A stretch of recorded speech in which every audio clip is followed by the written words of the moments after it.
Bakıdakı məşhur şadlıq saraylarından birində istehlaka təqdim olunan ətlərdə at dentisi aşkarlanıb. Bununla bağlı akt da məlumat yayıb. Söhbət paytaxtın Nizami rayonu Mikayıl Əliyev küçəsində yerləşən Ap Deluxe Şadlıq sarayından gedir. Bəs deyilənlər nə qədər doğrudur? Həqiqətən istehlaka at əti təqdim edilib. Bununla bağlı görək restoran rəhbərliyi nə deyir?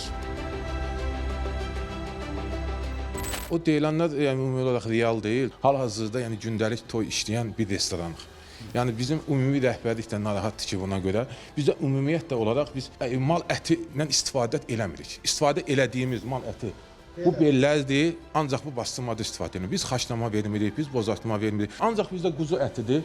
Quzular da ki, yerli quzulardır. Yəni real olaraq hamısı buradadır. Yəni mətbəximiz açıqdır. Yəni biz özümüzü bugünkü gün müdafiə edirik. Nə də müdafiə edirik? Çünki bu haqsızlığa biz göz yuma bilmirik. Aktdan heç bir işçisi bura gəlməyib. Yəni bizim üçün də maraqlıdır. Gəlməyə, çəkməyə, göstərməyə bizim haqqımızda bu qara yalanı yayırlar. Orada görüntülər də var. Görüntülər Alp Saray təmir olunub. 6 ay bundan qabaq. Alp Sarayın belə köhnə qapısını veriblər. Köhnə bir şeyləri götürüb yaymaqları bu düzgün deyil. Biz bunu qəbul eləmirik. Rəhbərlik qərar verəcək. İnşallah ki, bir tədbir görərlər. Sadəcə biz haqqımızı tələb edirik, haqqımızı istəyirik. Toy sahibləri də narahatdır, zəng eləyirlər. Biz onları indi başa salırlar. Bizə qarşı bu bir haqsızlıqdır. Bizim tam xəbərimiz yox idi. Elə biz oturduğumuz yerdə dedilər ki, belə bir paylaşım var. Gəlinib yoxlanış zamanı bir bildiriş ola, deyəsən ki, bu bildiriş əsasında bəli, nəsə səhvimiz var.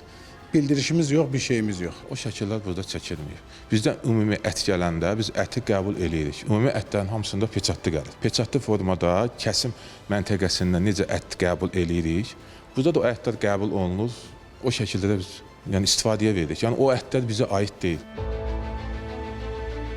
Qeyd edim ki, biz məsələ ilə bağlı bir daha akt ilə əlaqə saxladıq və akta nümayəndəsi bildirdi ki, xəbər rəsmidir, olduğu kimdir və həqiqətən belə bir şey aşkarlanıb.